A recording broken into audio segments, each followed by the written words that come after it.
اس افغان فوجی کو سر پر چوٹیں آئی ہیں۔ 12 ماہ قبل وہ شدید زخمی حالت میں نیٹو کے ایک قریبی ہسپتال لایا گیا، جہاں بین الاقوامی اتحادی فوجی ڈاکٹروں نے اس کا علاج کیا، مگر آج کندہار ریجنل ملٹری ہسپتال میں اس کا علاج کیا جائے گا۔ یہ جنوبی کندہار میں افغان فوج کا سب سے بڑا ہسپتال ہے۔ یہاں پر امریکی ایئر فورس کا سٹاف افغان ڈاکٹروں اور نرسوں کی مدد کرنے کے لیے موجود ہے، جس کا مقصد ان کی صلاحیتوں اور ہنر میں اضافہ کرنا ہے تاکہ انہیں بین الاقوامی مدد کی ضرورت نہ پڑے۔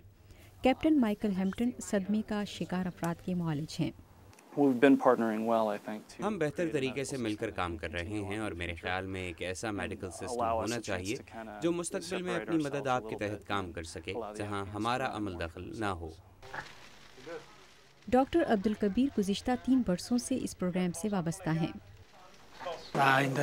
میں مستقبل میں ایک اچھا ڈاکٹر بننا چاہتا ہوں۔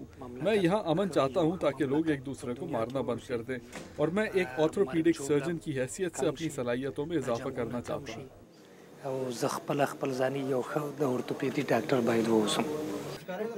اگرچہ یہ ایک طبی ہسپتال ہے، مگر 50 بستروں پر مشتمل یہ ہسپتال شہریوں کو مفت طبی سہولتیں فراہم کر رہا ہے۔ لیفٹیننٹ کرنل میتھیو ایشر اس ہسپتال میں سینئر میڈیکل ایڈوائزر ہیں۔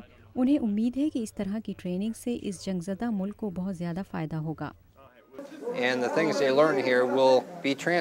جو چیزیں یہاں پر سکھائی جا رہی ہیں وہ افغانستان میں شہری صحت عامہ کے اداروں میں منتقل ہوں گی، جس سے ان مریضوں کا علاج بھی بغیر کسی مدد کے ممکن ہو سکے گا جنہیں انتہائی نگہداشت کی ضرورت ہے۔